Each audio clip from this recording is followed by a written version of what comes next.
Okay, so let's have a look at what really makes Acid Paw such a strong goddamn move. What this move does, basically, is it closes up every goddamn gap Erron Black previously had as a character. So, forward 3-2 has a gap in it, has a flawless blockable gap. So, if I set this guy to record, I can flawless block and get this going. However, if I set him to Acid Paw, okay, I can't flawless block this. So if I try and flawless block 2 in 4-3-2, I'm just going to get smoked. So I have to sit here and block this every goddamn time. Which is, yeah, that's pretty goddamn strong. It's not just that. Any gap he had off 1-1-1, whether you do that or 1-1-4, because you can poke out of that because there's a delay between 1 and 4. You can immediately close any gap this character had, and he didn't even have many. I mean, those are the only two that really come to mind. So it immediately shuts down any opportunity your opponent would have had prior to this move being a thing to opening you up. So that's already really goddamn strong in of itself. This move grants the player a filthy fucking poke special cancel game. So we've all seen this. It's absolute bullshit. I mean, couple that with his sweep, you can just freaking... No one's going to really stop that. You can do that all day if you want. It's so dumb. It gives you good spacing regardless of which string you do it off of. And I'm just going to quickly say this, because I've seen this a lot. I've seen people say this. People refer to this as a neutral reset, and in my opinion, that's not what this move is. If you want neutral reset, look up Setron's Tornado. Or something like that. That's more neutral reset. What this move grants you on block is quite a lot. It's a significant amount of space, there's no denying that. But it's not a neutral reset. That's strong in of itself because there aren't a lot of characters that can do anything about this move from the space that you've created from using this move on block. Not to mention, it breaks the rules because if you block a poke, you as the opponent are supposed to use your fastest go-to mid to enforce your turn, I should say. But if I've got this, are you really going to want to do that 100% of the time? So it's really cheap. It's freaking filthy, as I said earlier. So he's got that going for him. It adds filthy mind games with staggers. So this is -2. So if I mash this, your opponent could poke out of that.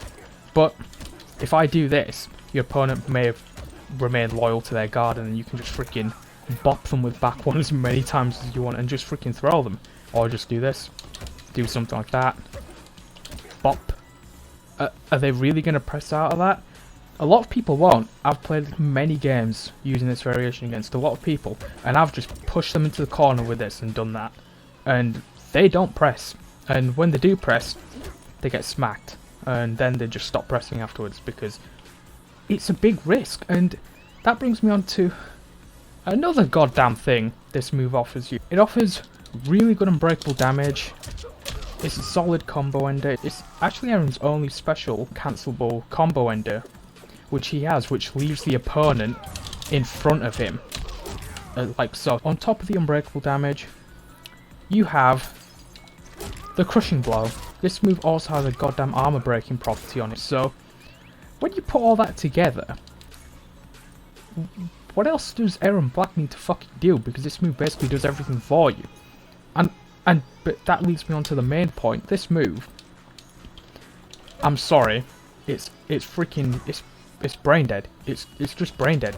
You can be on autopilot and just do this all day long, and who's going to do anything about it?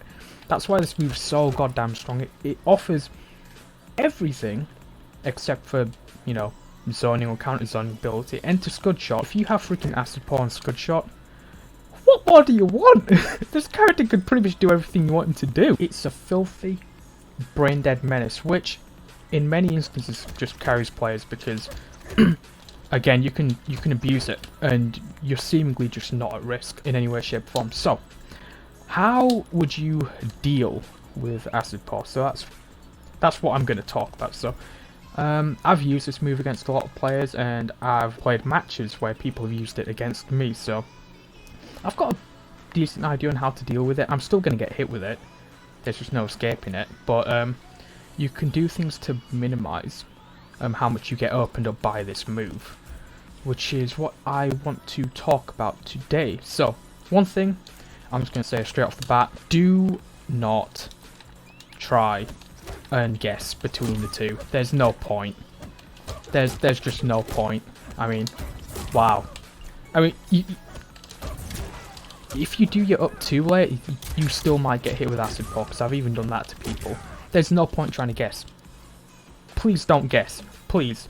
Okay? If you know for a fact, game closing scenario right here, and your opponent wants to pump out as much chip damage on you as possible before special cancelling, and they want to pump out the full string, if you know that's coming, okay, this is a shit recording, and you know they're going to fall 3-2, okay, but you're going to have to make a hard read on that. But otherwise, do not try and flawless block this Texan cockboy, because it's not going to freaking work, okay? And to be honest, it's kind of a high risk, no reward, because if you do manage to go up 2 and you get out for maybe 200 damage, what if you're on acid and you get opened up? He has an opportunity to either bleed you dry or just let the crushing blow it for free. And people have tried to guess on acid, and I'm just thinking to myself, why? Why is the only word just ping-ponging inside my head in that moment? Because I don't understand why. The only thing I can guess is everyone, or I should say a lot of good players, are just used to flawless blocking it. However, in this game, knowledge is not power. Knowledge brings you to your freaking knees. That's all it does. So, number one, don't try and flawless block it. Just please don't. The main thing you have to do here, because this is going to happen to you, regardless of which move he's cancelling off of, you have to make him think about something. So first of all, you have to know how to take your turn. If that happens to me, I'm just going to return back 2. Okay? Because he's going to have to block it. He can't press out of that. I could even do that if I want. But one thing I will always do is command grabbing. That's why if I'm in a mirror match and Erron Black's using acid pour, I'll take command grab any goddamn day of the week, because I'm forcing him in this instance to think about something. He can't just use that move and get away for free every goddamn time. He has to think. So every time he's using that move to be safe, I'm putting him on the spot, because if he just uses that move all willy-nilly, I'm going to reverse him to death. So every time he lets that move rip, he's putting himself on the spot, because he's either having to guess between my mid or my command grab, and it's not hard to condition Erron Black to deal with that. So depending on which character you play, you'd have to figure out what you would do. I mean, one thing I occasionally do, I don't really do it a lot, but if I block, I might even just create space and just freaking get this guy the hell away from me, so I don't have to deal with acid pour for a little bit. So if you don't have a command grab, one thing you could do is block, go in for your mid, whatever that may be, depending on which character you're using, and then once they just sit there, just dash up and grab them. It's not necessarily going to prevent them from using acid pour, but you are going to make them think about what they do with that move once they've let it rip, which puts you in a good spot, because if you don't give your opponent anything to think about when they're using this move, I mean, they're going to do it all day and they're going to be completely fine, and that's a bad position for you to be in if you're playing against an Erron Black player who's got this move quick, because you're not going to be able to do much against them if that is the case. So one thing I'd say is take your time, just set recordings with Erron Black without support, and just figure out what you can do. So figure out your go-to mid if you don't already know it. Practice dashing and grabbing them. Or if you've got command grabs, see if it'll reach. One thing you can do as well, which I didn't mention, which I think I ought to, if he does this and he just blocks, I can switch my mid up, so I can just tick him straight out of the cancel, and he can't mash out on that. So that is something he's genuinely going to have to think about. So he's going to have to deal with that. My freaking voice crack is going to have to deal with that. So he's he's got plenty on his plate just for letting that move rip. Do you see what I'm saying? So You have to give him something to think about. If I were to defend Acid Paw, one thing I do with it is poke into grab. Okay, and another recording, poke into Acid Paw. So if you condition your opponent to deal with grabs, you can end up just smoking your opponent with Acid Paw consistently. And that can become annoying. And another thing you can do off this is jail into 2-1-2-1, whatever he wants, right? So, one thing I do is set a recording like so. Set 3 recordings, sorry. And just practice dealing with each option. So I block that. Block that. Attack that. I reverse that. So I'm making him, again, I'm making him pay for letting that move rip. Nope. And block that. Nope. Let the mid rip. Nope. Nope. See what I mean? So again, that is, it's hard to do online, I understand, but it will help. Just practicing dealing with all these options, because that's all he's really going to do with that move, and that's all he has to do, which is the point. Depending on where you are, the throw may change. So if he's cornered you, it's safe to assume he's going to forward throw, so you can just tech with 2. One thing Erron Black can do with Acid Paw, and this is pretty sneaky, every time, and this is something I do, every time my opponent advances into me, so let's create an instance where we're backing up, and I just want to charge in, okay? If I see him coming in, I'll just rip down 4 into Acid Paw every goddamn time, and it'll probably work. Because, I'm sorry, no one's ready to block after that. Don't fall into the trap of thinking that you can just take your turn back after a poke against his character, because if he's got Acid Paw on, chances are he's most likely going to let it rip, meaning you won't be able to just take your turn back after a poke. Again, it's stupid, but with the current state of the game, it's just unfortunately what we have to deal with. Now this is where it gets a bit more complicated. I think this is the right variation I want. Yes, it is. Okay, Erron Black, what you can do, you can cancel into Acid Paw from the rifle stance, okay? Now this is pretty goddamn annoying to deal with. So, if you didn't know, Acid Paw regularly, 9 frame, 13 frame start, it got nerfed. It was 9 at one point. But from the rifle stance, it's actually 7. So, what does this mean? It means in certain situations, you can't afford to really press on him, as I shall demonstrate. So I'll just do back 2-2 Acid Paw. If I try and press on him, I'm going to get smoked every goddamn time. So one thing you can do here, if he's just using back 2-2 rifle Acid Paw, one thing you can do... Sorry, I missed it. No! Nope, I missed it again. You can actually flawless block it and get out. If you don't flawless block it, do you remember what I said earlier on about enforcing your turn with mids? Just do that, give him something to think about. But if he's doing this a lot, you can flawless block him for it. If he does back 2-2-2, I can down 4 him straight out of it before anything even happens. One thing you can do, because this is kind of, if you don't know how to deal with this, or if you don't know what you can and can't do, I mean, that's going to happen to you all game. So one thing you can do is just set random playback, practice dealing with these options. What? I was going to say, I didn't reset that. What? Down 4. Down 4.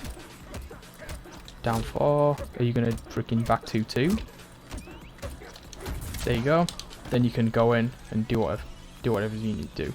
Now, another layer of mind game to this, once you've got that down, one thing he can actually do is this. So he can shoot into Acid Paw. Now, if he starts doing this, just block. There's no point trying to flawless block anything, because, again, if he lets that rip, I can do whatever I want at that point. He can do that off back 2-2-2 as well. So he can do that.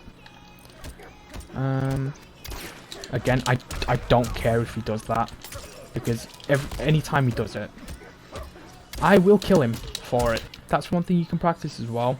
So, one thing that can happen, let's say, okay, let me make him block. So, one thing you can be aware of, that, and dun, dun, dun, dun. Because realistically, if he does it off back 2-2, back 2-2-2, rifle acid pour, it doesn't matter because you can just down 4 him out of it anyway. But if he fires the high shot and you know it's coming, you can just smoke him for it. But there's no point really doing that, because if you, I mean, if I set this to random hidden playback and I guess wrong, I'll get hit again. So again, I can just take my turn. If he does that, I'll just kill him for it. So that's what I do about that. That is actually annoying to deal with.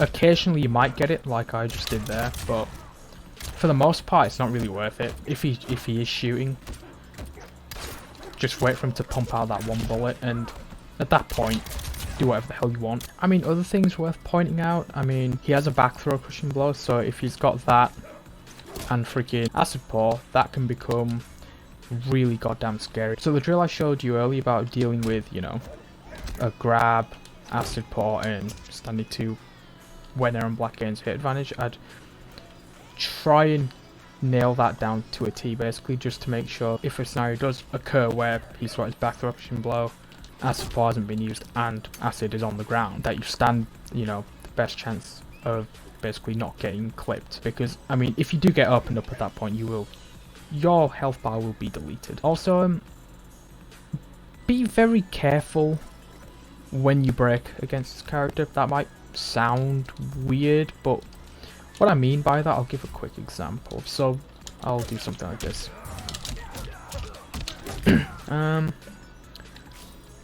If I get hit, common breaking points are out of standing 2. I'll break there. Freaking you could. Some people, if the break comes out, will break after the 2nd hit, and some people will break on the 3rd hit to try and punish him when he gets up. I bring that up because you need to be careful when you break, because I mean, if I do this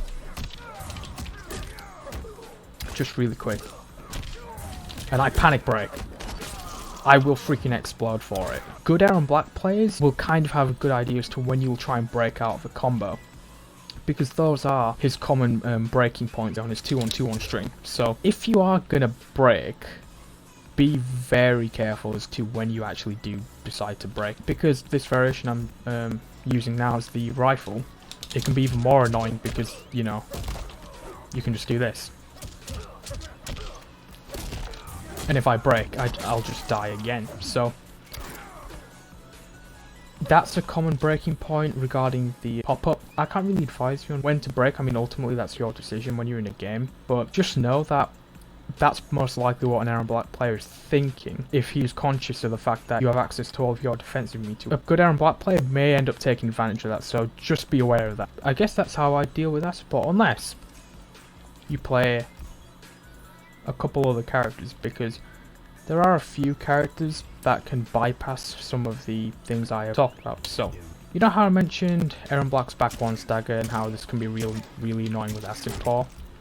Well, Baraka out here not really giving a fuck, because if I do this, that's a punish. Forward 2 can punish acid pour off certain strings. Other things he can punish down 3 acid pour, I believe. You have to get hit by the poke, because otherwise you're out of range. But if you get hit by the poke, you can punish that, even though that doesn't jail, because you can get out of it. Whoop. No. You can punish that, so you can punish down 1, down 3. I'll put an asterisk next to down 3, because you punishing it is all dependent on whether you get hit by down 3 or not first. But you can punish that, you can punish back 1. I don't think you can punish that. Oh, fuck's sake. You can punch forward 3. So that hole I was talking about earlier, that Erron Black can close as a result of him being able to use acid port off of forward 3. Baraka just doesn't give a shit because he can make you pay for special cancelling into acid port for your forward 3. I don't think he can't do anything about this. Let me just double check. Woo! Okay. Well, that's worth knowing. I forgot about that. Okay. He can't punish this. It's not going to reach. You can check him with it, like I was talking about earlier, but he's not going to actually open you up for it. And one thing he can't do, I'll just show you.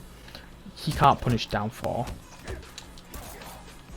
Even if he gets hit by the poke, it's not going to work because, again, Erron's pokes just push you too far back to where you're just not in range to do anything.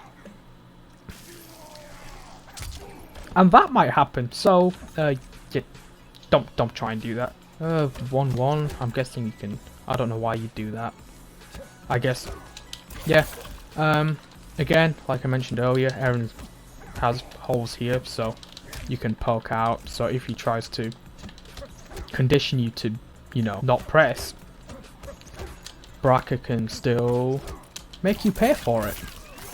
So Baraka, in his own right, can deal with acid port. I forgot to check this, so I'll quickly have a look. So if I do that, that is going to punish. Oh shit, sorry.